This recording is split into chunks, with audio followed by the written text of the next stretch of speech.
న్యూస్9 today news కి స్వాగతం. ముందుగా ముఖ్యాంశాలు. అర్హులై ఉండి ఏ కారణం చేతనైనా లబ్ధి పొందని వారికి మరో అవకాశం. 68,990 మంది అర్హులకు 98 కోట్లు జమ చేసిన సీఎం జగన్.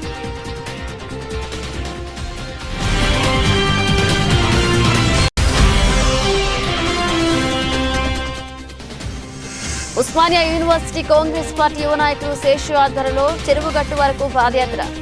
హాజరైన నార్కట్పల్లి కాంగ్రెస్ నాయకులు మరియు యువజన సంఘం నాయకులు.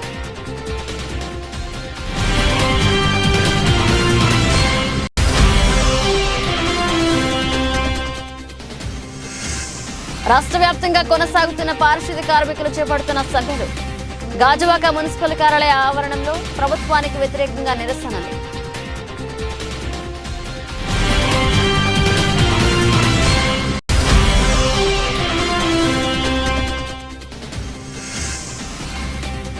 ఘనంగా మాజీ మంత్రి కొడతాల రామకృష్ణ 67వ జన్మదిన వేడుకలు.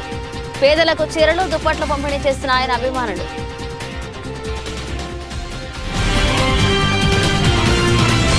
అర్హత ఉన్న ఏ లబ్ధిదారు కూడా సంక్షేమ పథకాలను మిస్ కాకుండా చూడాలనేదే తమ ప్రభుత్వ లక్ష్యమని ముఖ్యమంత్రి వైఎస్ జగన్మోహన్ రెడ్డి స్పష్టం చేశారు. ప్రజలకు మన ప్రభుత్వం ఎప్పుడూ తోడుగా నిలబడుతుందని, అర్హత ఉండి సాంకేతిక కారణాలతో అందని వారికి పథకాన్ని వర్తింపచేయాలనే తలంపుతోనే ఈ మంచి కార్యక్రమాన్ని అమలు చేస్తున్నామన్నారు. అర్హులై ఉండి ఏ కారణం చేతనైనా లబ్ధి అందని వారికి సీఎం వైఎస్ జగన్మోహన్ రెడ్డి శుక్రవారం తన క్యాంపు కార్యాలయం నుంచి బటన్ నొక్కి వారి ఖాతాల్లో జమ చేశారు. కార్యక్రమం ద్వారా 68,990 మంది అర్హులకు 97.76 కోట్లను సీఎం జగన్ జమ చేశారు. ఇలా ఏటా 2 పర్యాయాలు జనవరి, జూన్ మధ్య అందించిన సంక్షేమ పథకాలకు సంబంధించి ఏ కారణంతోనైనా మిగిలిపోయిన వారు జూను, జూలైలోనూ, అలాగే జూలై నుంచి డిసెంబర్ వరకు మిగిలిపోయిన వారికి డిసెంబర్, జనవరిలో సాయం అందిస్తున్న ఏకైక ప్రభుత్వం తమదేనన్నారు.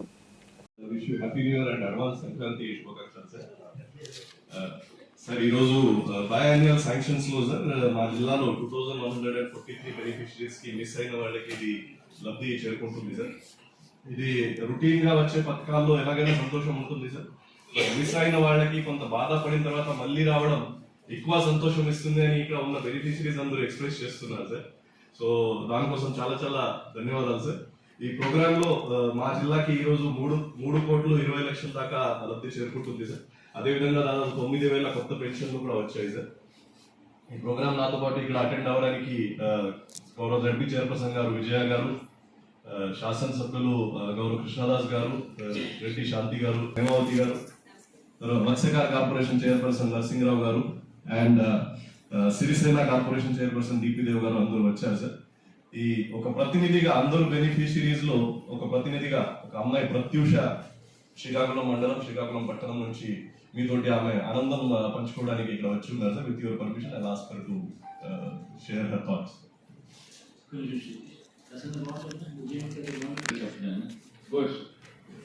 Sir, I asked the Pratyusha to speak. గౌరవనీయ ముఖ్యమంత్రి మా జగన్ గారికి, వేదిక అలంకరించిన పెద్దలందరికీ నా యొక్క నమస్కారాలు అన్న. నా పేరు సాయి ప్రత్యూష అన్న. నేను శ్రీకాకుళం జిల్లా నుంచి మాట్లాడుతున్నాను. అర్హులై ఉండి ఏ కారణం చేతనైనా లబ్ధి పొందని వారికి మరో అవకాశం ఇస్తూ ఆగస్టు 2023 నుండి డిసెంబర్ 2023 వరకు అమలైన వివిధ సంక్షేమ పథకాలకు సంబంధించి ఏ కారణం చేతనైనా లబ్ధి అందని 68,990 మంది అర్హులకు 98 కోట్లు ఈరోజు జమ చేశారు సీఎం జగన్మోహన్ రెడ్డి. తోడుగా ఉంటూ నిలబడుతూ వారి పక్షాన మళ్ళీ వారికి అందజేసే కార్యక్రమంలో భాగంగా జరిగింది. ఈరోజు ఇందులో భాగంగా దాదాపుగా వివిధ పథకాలకు సంబంధించి దాదాపుగా 68,990 మందికి వివిధ పథకాల ద్వారా లబ్ధిని వాళ్లకు మళ్ళీ అందజేస్తూ దాదాపుగా 98 కోట్ల రూపాయలకు సంబంధించిన మొత్తాన్ని వాళ్ళ బ్యాంక్ అకౌంట్లలో వాళ్లకు వాళ్ళ చేతికి అందేట్టుగా చేస్తూ ఉన్నాం. ఈ అన్ని వర్గాల ప్రజలని మోసం చేసిన ఘనత బీఆర్ఎస్ పార్టీదేనని పోచంపల్లి పట్టణంలో భువనగిరి నియోజకవర్గ శాసనసభ్యులు కుంభం అనిల్ కుమార్ రెడ్డి ప్రెస్ మీట్ నిర్వహించడం జరిగింది. వారు మాట్లాడుతూ ఎన్నికల్లో బీఆర్ఎస్ చేసిన వాగ్దానాలు మర్చిపోయి నేడు కాంగ్రెస్ ప్రభుత్వం ఇచ్చిన మాట నిలబెట్టుకోవడం చూసి కేటీఆర్కి మతి భ్రమించిందన్నారు. 9 ఏళ్ల పాలనలో తెలంగాణ ప్రజలకి బీఆర్ఎస్ చేసిందేమీ లేదన్నారు. అన్ని వర్గాలకి హామీల పేరుతో మోసం చేశారని, దళిత ముఖ్యమంత్రి దళితులకి 3 ఎకరాల భూమి ఏమైందని, నేడు మా ప్రభుత్వం అధికారంలోకి వచ్చిన 48 గంటల్లోని హామీలు అమలు చేస్తుందన్నారు. 100కి 100% ఇచ్చిన హామీలన్నీ అమలు చేస్తామని, కాంగ్రెస్ చెప్పిందే చేస్తుందని, చేసేదే చెప్తుందన్నారు. తెలంగాణ ప్రజలు ప్రజాస్వామ్య పాలన కోరుకునే మాకు అవకాశం ఇచ్చి మిమ్మల్ని ఇంట్లో కూర్చోబెట్టారన్నారు. ఈ కార్యక్రమంలో పట్టణ మండల నాయకులు పాల్గొన్నారు. సరే, నిన్న కేటీఆర్ గారు అంటే ఓ పిచ్చి ప్రేలాపనలు చేశారు. ఎందుకు పిచ్చి ప్రేలాపనలు అంటున్నాం అంటే, ఓ 10 ఏళ్ళు 2 సార్లు అధికారం ఇస్తే ఏ వర్గానికి, ఏ పేదవానికి, ఏ సామాన్యునికి మేలు చేయలేదు. మేనిఫెస్టోలో మొదటిసారి పెట్టినరు, అనేక సమస్యల మీద పెట్టినరు, రెండోసారి మళ్ళీ పెట్టినరు. జనరల్గా మేనిఫెస్టోలో పెట్టినవి కనీసం 70-80% అవి చేయాలి, మొత్తం చేయకుండా.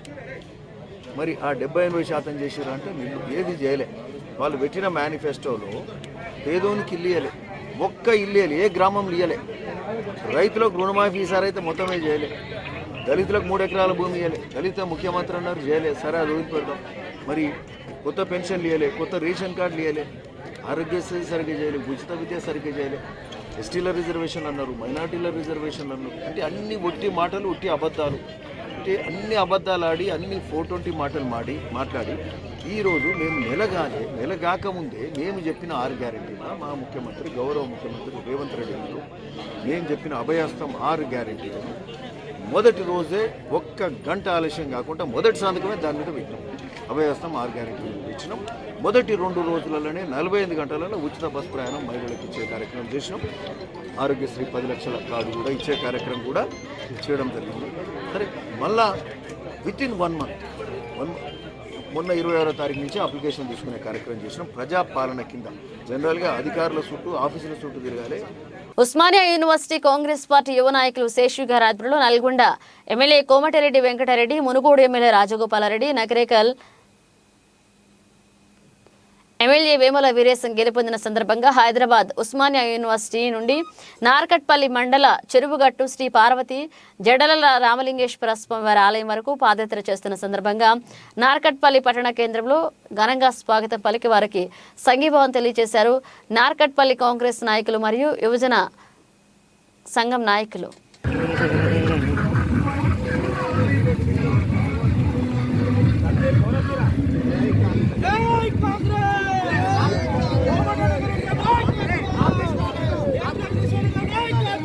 అనకాపల్లి గౌరపాలెంలో శ్రీ గంగా పరదేశమ్మ భవానీ భక్తుల ఆధ్వర్యంలో శ్రీ కనకదుర్గ అమ్మవారి చండీయాగ మహోత్సవాలు గురువారం రాత్రితో ముగిశాయి. శ్రీ కనకదుర్గ అమ్మవారికి ఉత్సవ కమిటీ అధ్యక్షులు కాండ్రేగుల శ్రీరామ్, మద్దాల శ్రీను ఆధ్వర్యంలో అమ్మవారికి ప్రత్యేక పూజా కార్యక్రమాలు నిర్వహించారు. వివిధ సాంస్కృతిక కనువిందు చేసే కార్యక్రమాలు నిర్వహించి గురువారం శ్రీ కనకదుర్గ అమ్మవారి విగ్రహం అనువు మహోత్సవం ఘనంగా నిర్వహించారు. వివిధ రాష్ట్రాల నుంచి వచ్చిన 18 ప్రోగ్రాలు, సుమారు 600 మంది కళాకారులతో, మంగళ వాయిద్యాలతో, జాతర కళాకారులు, వివిధ దేవతామూర్తుల నృత్య ప్రదర్శన, గిరిజన నృత్య, అలాగే కేరళ వాయిద్యాలు కూడిన ప్రదర్శనలు భక్తులను ఆకట్టుకున్నాయి. గౌరపాలెం గంగా రావి చెట్టు నుంచి అనకాపల్లి పట్టణ పురవీధుల్లో ఊరేగింపు నిర్వహించారు.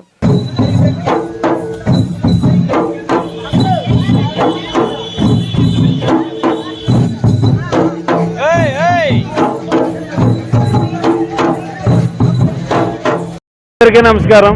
జై భవానీ, జై జై భవానీ. 2023 చండీయాగ మహోత్సవాల్లో భాగంగా మా యొక్క శ్రీ గంగపరదేశమ్మ భవాని భక్తుల ఆశ్రమ ఆధ్వర్యంలో మా గురు భవాని మద్దాల శ్రీను, అలాగే నేను మరియు మా యొక్క గంగపరదేశం భవాని భక్తుల మిగతా భవానీలు అందరం కలిసి ఈ సంవత్సరం నవంబర్ 23వ తారీఖున ప్రారంభించిన చండీయాగ మహోత్సవాలు రేపు జనవరి 6వ తారీఖున పూర్తిగా సంపూర్ణంగా ముగుస్తాయని ఈ సందర్భంగా తెలియజేస్తున్నాను. ఈ ఉత్సవాల్లో భాగంగా ఈరోజు అనగా జనవరి 4వ తారీఖున అంగరంగ వైభవంగా మునుపెన్నడు కనీ విని ఎరుగని రీతిలో 18 రకాల వివిధ సాంస్కృతిక కార్యక్రమాలతో మేము ఈరోజు దుర్గమ్మ వారి అనుప మహోత్సవాన్ని అంగరంగ వైభవంగా అతిథులతో అందరూ సమక్షంలో ఈ యొక్క కార్యక్రమం ప్రారంభించడం జరిగింది. మరి గౌరపాలెం కరెంట్ ఆఫీస్ వద్ద మాజీ మంత్రి వర్యులు కొణతాల రామకృష్ణ 67వ జన్మదిన వేడుకలను కొణతాల అభిమానులు ఘనంగా నిర్వహించారు. ఆయన జన్మదినం సందర్భంగా రామకృష్ణ అభిమానులు సుమారు 500 మందికి పేదలకు చీరలు, దుప్పట్లు పంపిణీ చేయడం జరిగింది. ఈ కార్యక్రమంలో వక్తలు కొణతాల రామకృష్ణ 2004 సంవత్సరం నుండి 2009 వరకు మంత్రిగా ఉన్నప్పుడు చేసిన ఉత్తరాంధ్ర జిల్లాకు, ముఖ్యంగా విశాఖ జిల్లాకు ఆయన చేసిన అభివృద్ధిని కొనియాడారు. ప్రస్తుతం అనకాపల్లి జిల్లా ఏర్పడడానికి ముఖ్య భూమిక కొణతాల రామకృష్ణ పునాది అన్నారు. గ్రేటర్ విశాఖపట్నంలో అనకాపల్లి పురపాలక సంఘానికి చైర్మన్ కడిమిశెట్టి మహాలక్ష్మి కౌన్సిల్లో తీర్మానం చేసి ఆ రోజు రాష్ట్ర ప్రభుత్వానికి విశాఖ కార్పొరేషన్కి పంపించడం జరిగింది. అలాగే మెయిన్ రోడ్ విస్తరణ వల్ల అనకాపల్లి టౌన్లో పెద్ద పెద్ద కార్పొరేట్ సంస్థలు వస్తున్నాయంటే అది కేవలం కొణతాల రామకృష్ణ. అలాగే రైల్వే జోన్ కోసం నిరంతరం కోర్టుకు వెళ్లి పోరాటం చేస్తున్న ఏకైక నాయకుడు కొణతాల రామకృష్ణ అని అన్నారు. చెప్పకుంటే చాలా ఆయన కార్యక్రమాలు చేశారు. అలాగే తదనంతరం కొణతాల రామకృష్ణకి జన్మదిన వేడుకలను ముఖ్య అతిథిగా అనకాపల్లి వర్తక సంఘ అధ్యక్షులు కొణతాల లక్ష్మీనారాయణ విచ్చేశారు. కోరుకున్న వాళ్ళు పోగేసి ప్రజాస్వామ్యంలో శాంతియుత ఉద్యమాల ద్వారా ప్రజలు కోరుకున్న అంశాన్ని ప్రభుత్వాల దృష్టికి తీసుకెళ్లడంలో కీలక భూమిక పోషిస్తారు.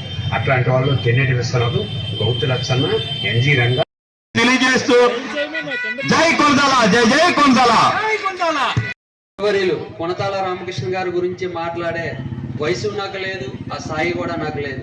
కానీ 99 నుంచి ఆయన వెంటే ఉంటున్నాను, ఆయన అడగజాడుల్లోనే మేము నడుస్తున్నాం. మరి 2004, 2009 వరకు ఆయన మంత్రిగా ఉండి ఎన్నో కార్యక్రమాలు, మరి ఇందాక పెద్దలు సత్యనారాయణ గారు చెప్పినట్లు అనకాపల్లి చుట్టుపక్కల ఫ్లైఓవర్స్ ఏమి, ఇంకా ఒక ఫ్లైఓవర్ లక్షదేపేట ఫ్లైఓవర్ ఈ రోజుకి కూడా అవ్వలేదంటే ఎంత దౌర్భాగ్య స్థితిలో అనకాపల్లికి వలస నాయకులు, ప్రజాప్రతినిధులు అయ్యి మన అనకాపల్లి మీద ఉన్నారంటే దీనికే అర్థం.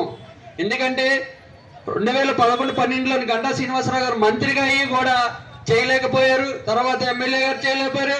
ఇప్పుడు మన కోడిగిడ్ల మినిస్టర్ గారు అయిన అమర్నాథ్ గారు కూడా సుమారు 15 సంవత్సరాలు అవుతున్నా ఒక ఫ్లైఓవర్ కట్టలేని దుస్థితిలో మన వలస నాయకులు ప్రోత్సహిస్తున్నాం. మన స్థానిక నాయకులు మనం గెలిపించుకోలేక ఈ రోజు ఈ స్థితిలో ఉన్నాం. మరి కొంతమంది నాయకులు నన్న ఇక్కడ ఈ సెంటర్లో కొంతమంది మాట్లాడారు, 4.5 సంవత్సరాల తర్వాత ఏదో ప్రెస్ మీట్ పెట్టారని.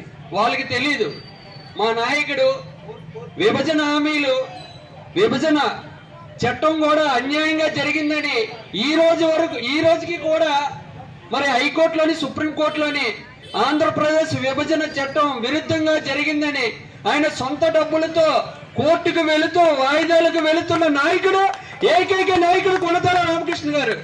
మరి ప్రభుత్వం గాని మా నాయకుడికి అనుకూలంగా ఒక ప్రభుత్వాలు తీసుకుంటున్న మహిళలకు ఉచిత బస్సు ప్రయాణ సౌకర్య విషయంలో ప్రభుత్వం ఒకసారి సమాలోచన చేయాలని ఇప్పటికే సోషల్ మీడియా వేదికగా వైఎస్ఆర్ ప్రభుత్వం కూడా మహిళలకు ఆర్టీసీ బస్సుల్లో ఉచిత ప్రయాణం అంటూ ప్రచారం జరుగుతుందని, ఇదే కొనసాగితే ఆటో డ్రైవర్ల కుటుంబాలు రోడ్ల మీద పడతాయని ఆటో డ్రైవర్లు పాత గాజువాక జంక్షన్ నుండి చెలో కలెక్టరేట్ పేరు మీద కథం తొక్కారు. ప్రతిపక్షమైన తెలుగుదేశం పార్టీ కూడా చంద్రబాబు నాయుడు తన మేనిఫెస్టోలో మహిళలకు ఉచిత బస్సు సౌకర్యం కల్పిస్తామని చెప్పడంతో మా బతుకులు ఒక రోడ్డున పడడంతో పాటు మా కుటుంబాల చింద్రవందరగా తయారవుతాయని వైసీపీ అధిష్టానం, టీడీపీ అధిష్టానం మరొకసారి ఆలోచన చేసి రక్షించాలంటూ ఆటో డ్రైవర్లు ర్యాలీ చేశారు.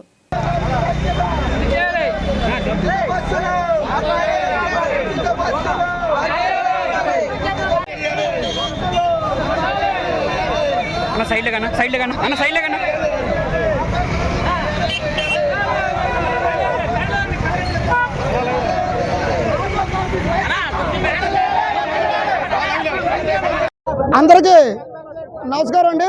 ప్రింట్ మీడియా వారికి, ఎలక్ట్రానిక్ మీడియా వారికి.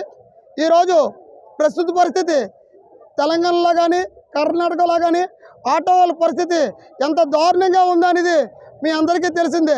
అదే పరిస్థితి ఈ మన ఆంధ్రప్రదేశ్లో రాకూడదని ముందుగా ఈ లక్షల వేల కుటుంబాలు ఆటో కార్మికులు అందరూ రోడ్డు పడకూడదని, మా బతుకులు బాగుండాలని, యథావిధిగా సాగాలని ముందుగా మా ఆటో కార్మికులందరూ మీరైతే మేనిఫెస్టోలో ఏదైతే ఉచిత బస్సు మహిళా ప్రయాణం పెట్టారో దాన్ని వెనక్కి తీసుకోవాలని మేము ఆటో కార్మికులందరి తరఫున నా రాజకీయ నాయకులందరికీ ధన్యవాదాలు తెలుపుకుంటూ నాకు ఈ అవకాశం ఇచ్చిన మీ అందరికీ సెలవు తీసుకుంటున్నాను.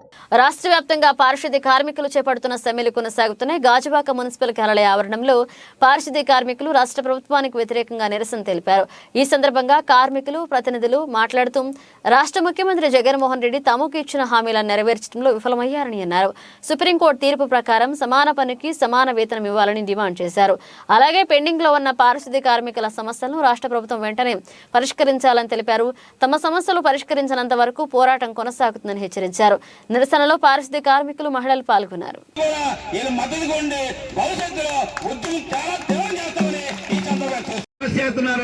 ఇది చాలా దుర్మార్గం. అరెస్ట్ చేయాలంటే ఎవరు హామీ ఇచ్చారో ఆయన అరెస్ట్ చేయాలి. అదేవిధంగా కాంట్రాక్టర్లు అరెస్ట్ చేయాలి. సమాన పని సమాన వేతనం ఇవ్వాలని సుప్రీంకోర్టు తీర్పు ఇచ్చింది. ఆ తీర్పు అమలు చేయకపోతే జాయింట్ కమిషనర్ అరెస్ట్ చేయాలి, ముఖ్యమంత్రిని అరెస్ట్ చేయాలి. కానీ సాధారణ కార్మికుల్ని అరెస్ట్ చేసి డ్రైవర్ చేస్తే ఈ ఉద్యమం చాలా తీవ్రంగా ఉంటుంది. అలాగే మనకు తెలుసు మున్సిపల్ కార్మికులు, పారిశుద్ధ్య కార్మికులు విశాఖ నగరంలో వాళ్ళు లేకపోతే ఏ పని జరగదు. అందరిలాంటి కార్మికులు కాదు.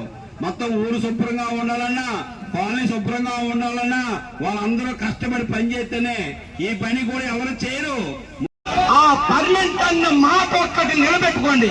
మీ మాటకి ఎదిరించి మేమందరూ 4.5 సంవత్సరాలు సీఎం సారు మాట అంటే మాటే, మాట తప్పరు అని ఎదురు చూసాం. కానీ మాట తప్పే పరిస్థితి రాబట్టే ఈ రోజు రోడ్డు ఎక్కాం. ఈ రోజుకి 11 రోజుల నుంచి మేము ఇక్కడ కార్యక్రమం చేస్తూ ఉంటే, మిమ్మల్ని అడగవలసింది అడుగుతుంటే మీరు చెప్పేది ఉంటే ఇదంతా స్పేక్, ఇప్పుడు ఆ రోజు నేను అనలేదు ఇదంతా తప్పు అని మీరు ఒప్పుకోగలరా? ఒప్పుకోలేరు. ఎందుకంటే ఆ రోజు రికార్డింగ్ ఈ రోజుకి చెరుగుపోదు. మనం చేతితో రాస్తే చెరిగిపోతుందేమో కానీ గూగుల్లో ఉండిపోయింది మాత్రం డేటా కొడతాది అక్కడే ఉండిపోతుంది. అవునా కదా? కాబట్టి ఆ గూగుల్లో సెర్చ్ చేస్తే ఆ రోజు మీరు పాదయాత్ర టైంలోనూ. అనకాపల్లి పట్టణంలోని బీసీ సంక్షేమ శాఖ మహాత్మా జ్యోతిబాపులే బాలుర గురుకుల పాఠశాలలో విద్యార్థుల సౌకర్యార్థం ఎస్టీ గ్రూప్ చైర్మన్ కాంట్రేకుల శ్రీరామ్ సొంత నిధులతో ఫ్యాన్లను వితరణగా అందజేశారు.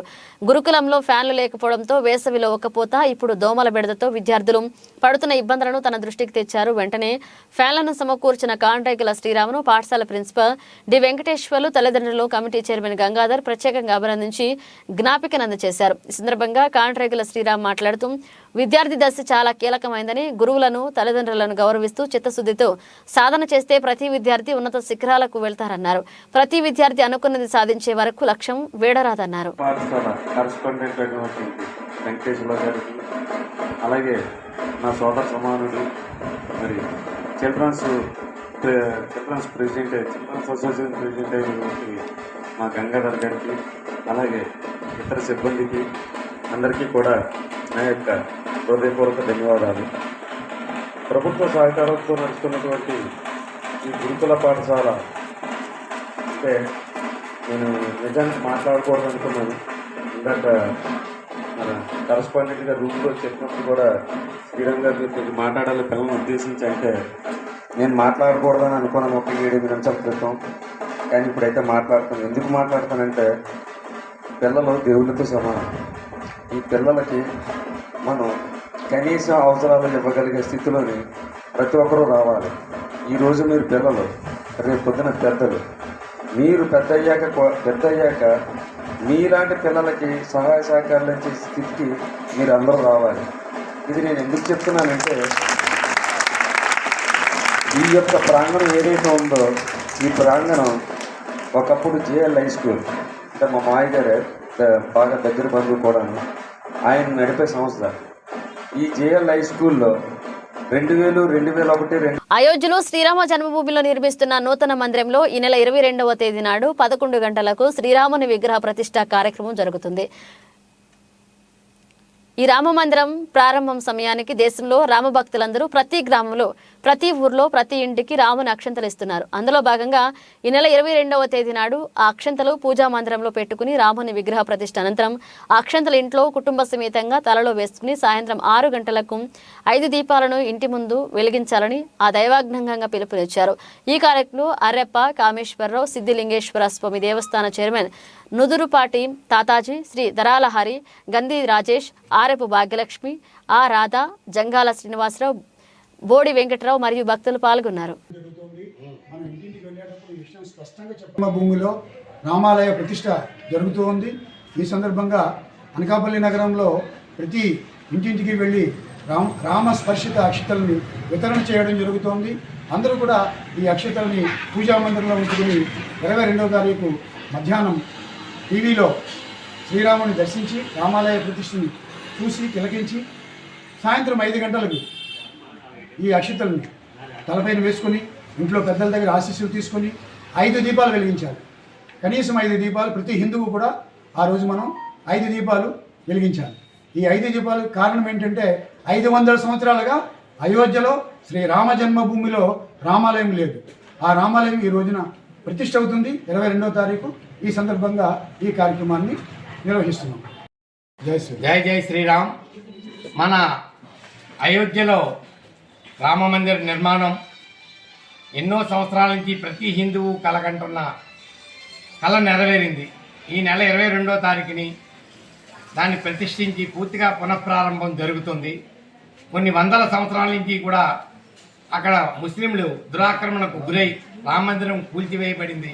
ఆ రామ మందిరం స్థానంలో హిందువులు మసీదును కట్టడం, తిరిగి మన వాళ్ళందరూ కూడా పోరాటాలు చేసి ఎన్నో సంవత్సరాల నుంచి కలగన్న మన అయోధ్య రామ మందిరం ఈ నెల ప్రారంభం అవుతుంది. అందులో వితరణ కారణంగా ప్రతి హిందువు 22వ తారీఖుని అక్కడ పూజించిన అక్షంతలు ప్రతి హిందూ ఇంటికి కూడా గ్రామాన్ని వీధిని ఇవ్వడం జరుగుతుంది. 22వ తారీఖున అక్షంతలు ప్రతి ఒక్కరూ కూడా తన పిల్లలకి పెద్దవాళ్ళకి అక్షంతలు వేసుకొని ప్రతి ఇంటి ముందు 5 దీపాలు వెలిగించాలని మన హిందువులుగా ప్రతి ఒక్కరికి ప్రచారం జరగాలని నేను కోరుకుంటూ సెలవు తీసుకుంటాను. టీడీపీ కార్యకర్త వెంకటరమణ కుటుంబానికి భువనేశ్వరి పరామర్శ చేశారు. అలాగే గాజువాక నియోజకవర్గం 65వ వార్డులో కోరుకొండ వెంకటరమణ కుటుంబాన్ని నారా భువనేశ్వరి పరామర్శించారు. వెంకటరమణ 61 సంవత్సరాల వయసు. 18/10/2023న చంద్రబాబు అక్రమ అరెస్టును తట్టుకోలేక గుండెపోటుతో మరణించారు. వెంకటరమణ కుటుంబ యోగక్షేమాలను భువనేశ్వరి అడిగి తెలుసుకున్నారు. కుటుంబానికి 3 లక్షల చెక్కు అందచేసి ఆర్థిక సహాయాన్ని అందజేశారు. కుటుంబానికి పార్టీ అన్ని విధాలా అండగా ఉంటుందని ధైర్యం చెప్పారు.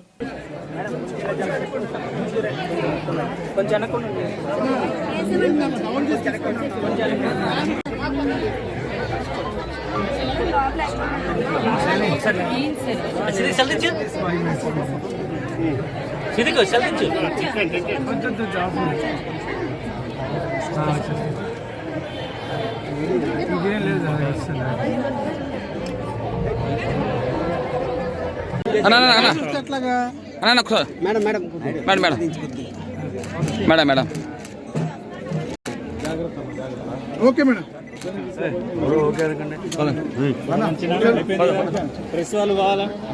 ఉత్తరాంధ్ర అభివృద్ధికి అహర్నిశలు శ్రమిస్తున్న మాజీ మంత్రివర్యులు కొనతాల రామకృష్ణ జన్మదిన వేడుకలు అచ్యుతాపురం వికలాంగుల ఆశ్రమంలో కొనతాల రామకృష్ణ జన్మదిన వేడుకలు కొనతాల పెదబాబు బాలసుబ్రహ్మణ్యం ఆధ్వర్యంలో ఎంతో ఘనంగా నిర్వహించారు. అచ్యుతాపురం మండల వాడ్రాపల్లి గ్రామంలో కొనతాల రామకృష్ణ జన్మదిన వేడుకలు పురస్కరించుకుని దాడి చిన్నారావు ఆధ్వర్యంలో గ్రామంలో నిరుపేదలకు దుప్పట్లు, చీరలు పంపిణీ చేశారు. అనకాపల్లి పట్టణంలోని AMAL కాలేజీలో రామకృష్ణ జన్మదిన వేడుకలు ఎంతో ఘనంగా కాలేజ్ ఆవరణంలో జరిపారు. అనంతరం రక్తదాన శిబిరాన్ని ఏర్పాటు చేశారు. అశ్వాపురం మండలం కొండకర్ల గ్రామంలో ఉన్న అచ్చా ఫౌండేషన్ ఆశ్రమంలో కొనతాల రామకృష్ణ జన్మదిన వేడుకలు కొనతాల పెదబాబు బాలసుబ్రహ్మణ్యం ఆధ్వర్యంలో ఘనంగా నిర్వహించారు.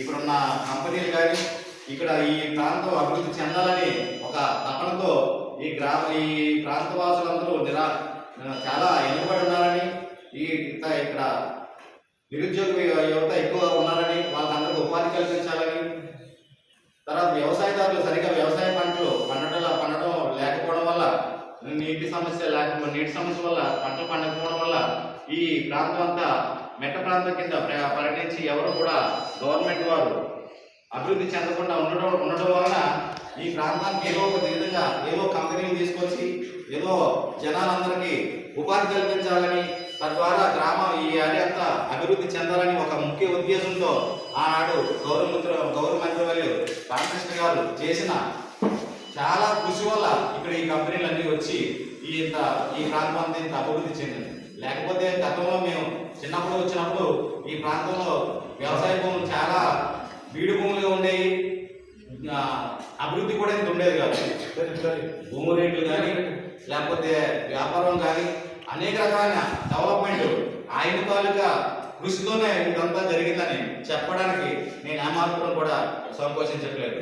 అలాంటి మహాన్ వ్యక్తి ఆ జన్మదిన సందర్భంగా ఇక్కడికి వచ్చి మీ అందరితో పాల్పంచుకొని మీకేదో మాకు చూసిన సార్ చూసిన ప్రసాదం మీకు అందరికీ సమర్పించడానికి రావడం చాలా ఆనందం అనిపించింది. అలాంటి నాయకుడు జన్మదినాలు మరెన్నో జరుపుకోవాలని, మరింత అభివృద్ధి చెందాలని మీరందరూ కూడా ఆయనలాగా ఆయన ఉద్దేశించుకొని మీరు కూడా ఉన్నత చదువులు చదువుకొని మంచి ఉద్యోగం. అల్లూరు సీతారామరాజు జిల్లా జగనన్న సురక్ష కార్యక్రమంలో అనంతగిరి మండలంలోని చిలకలగడ్డ పంచాయతీ గిరిజన బాలుర ఆశ్రమ పాఠశాలలో స్థానిక సర్పంచ్ మజ్జి అప్పారావు ఆధ్వర్యంలో జగనన్న సురక్ష కార్యక్రమాన్ని నిర్వహించడం జరిగింది. ప్రజలతో ముఖాముఖి కార్యక్రమాలు ఏర్పాటు చేయడం వల్ల జగనన్న సురక్ష ద్వారా సమస్యలు పరిష్కారం ఎలా చేస్తారో వివరాలు తెలిపారు. జగనన్న సురక్ష కార్యక్రమం ఏర్పాటు చేస్తారు కాబట్టి ఏదైనా దీర్ఘకాలిక సమస్యలు ఎలాంటి సమస్యలైనా కూడా పరిష్కారం వెనువెంటనే చేసేలా ఉంటుందని తెలియజేశారు. ఈ కార్యక్రమంలో చిలకలగడ్డ సర్పంచ్ మజ్జి అప్పారావు, ఎంపీటీసీ తెడబారికి మిదులు, కార్యదర్శి Lavanya, YSRCP mandal president Vegaboyina Swamy doctor Jhansi doctor Apparao, vice president Kondamma, member Gauri, వైద్యాధికారులు, ఆరోగ్య సిబ్బంది, సచివాలయ సిబ్బంది, వాలంటీర్స్, ఆశా వర్కర్లు, గ్రామస్తులు, మహిళలు అధిక సంఖ్యలో పాల్గొన్నారు. నా పేరు డాక్టర్ అను. నేను భీమవరం పిహెచ్సిలో మెడికల్ ఆఫీసర్గా చేస్తున్నాను. ఈరోజు ఇక్కడ చిలకలగడ్డ సబ్ సెంటర్లో జగనన్న సురక్ష క్యాంప్ కండక్ట్ చేస్తున్నాము. ఇది 2వ విడతగా చేస్తున్నాము. ఇక్కడ వరకు వచ్చి అన్ని పరీక్షలు చేయబడుతున్నాయి. అలాగే మందులు కూడా ఇస్తున్నాము వచ్చిన పేషెంట్కి. ఇప్పటికీ దాదాపుగా 100 మంది దాకా వచ్చారు. ఇంకా సాయంత్రం 4 వరకు ఇక్కడ క్యాంప్ కండక్ట్ అవుతుంది. నేను ఇక్కడ మెడికల్ ఆఫీసర్గా చేస్తున్నాను. అలాగే నాతో పాటు ఇక్కడ 2 స్పెషలిస్ట్ కూడా వచ్చారు. 2 స్పెషలిస్ట్ ఏంటంటే ఒకరు అనస్థీషియాను, ఒకరు పెద్దలకి వచ్చారు. వాళ్ళు కూడా చూస్తున్నారు స్పెషలిస్ట్లను. ఇంకా ఒక ఫీవర్ ఎవరికైనా ఉన్నా కూడా వాళ్ళకి మలేరియా పరీక్షలు కూడా చేస్తున్నాము. అలాగే రక్తం తక్కువ ఉన్నా కూడా సికిల్ సెల్ పరీక్షలు కూడా చేస్తున్నాము. మేము బీపీ పేషెంట్లు కానీ షుగర్ పేషెంట్లు కానీ ఎవరు వచ్చినా కూడా వాళ్ళకి బీపీ చూసి మందులు ఇస్తున్నాము. నా పేరు హేమలత. నేను ఇక్కడ సిహెచ్ఓగా పనిచేస్తున్నాను. ఇక్కడ జగనన్న ఆరోగ్య సురక్ష కార్యక్రమం జరుగుతుంది. చాలామంది పేషెంట్లు వచ్చి చూపించుకున్నారు. మాకు ఇక్కడ పనిచేయడం, వాళ్ళకి మందులు ఇవ్వడం, ఫ్రీ సర్వీస్ చేయడం మాకు చాలా ఆనందంగా ఉంది. Thanks to CM sir.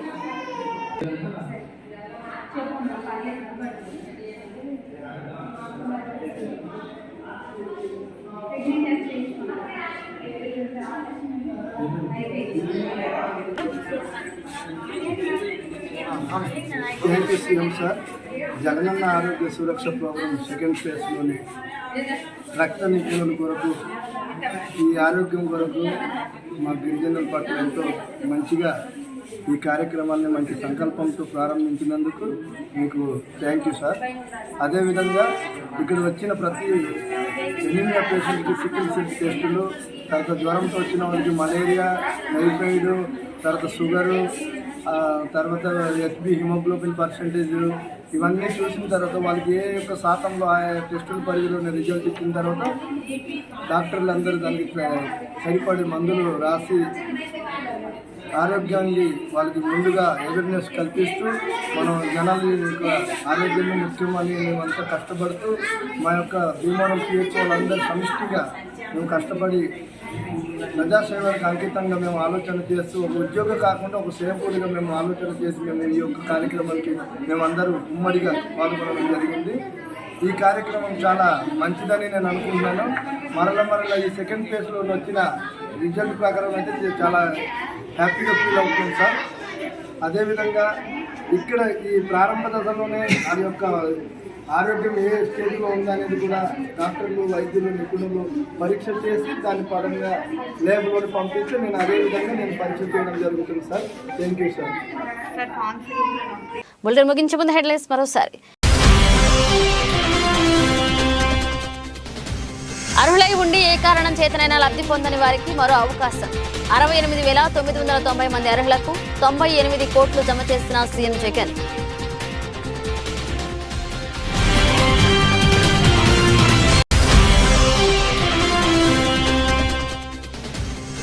Osmania university Congress party యువ నాయకులు శేషు ఆధ్వర్యంలో చెరువుగట్టు వరకు పాదయాత్ర.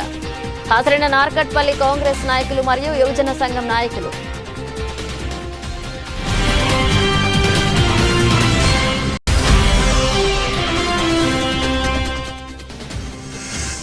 రాష్ట్ర వ్యాప్తంగా కొనసాగుతున్న పారిశుద్ధ్య కార్మికులు చేపడుతున్న సభ్యులు. గాజువాక మున్సిపల్ కార్యాలయ ఆవరణంలో ప్రభుత్వానికి వ్యతిరేకంగా నిరసనలు.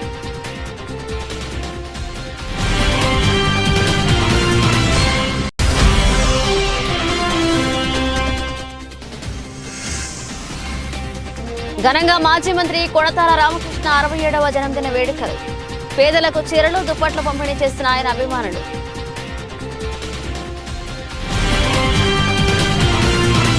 ఇవి ఇప్పుడు అప్డేట్స్. మన అప్డేట్స్తో మళ్ళీ కలుద్దాం.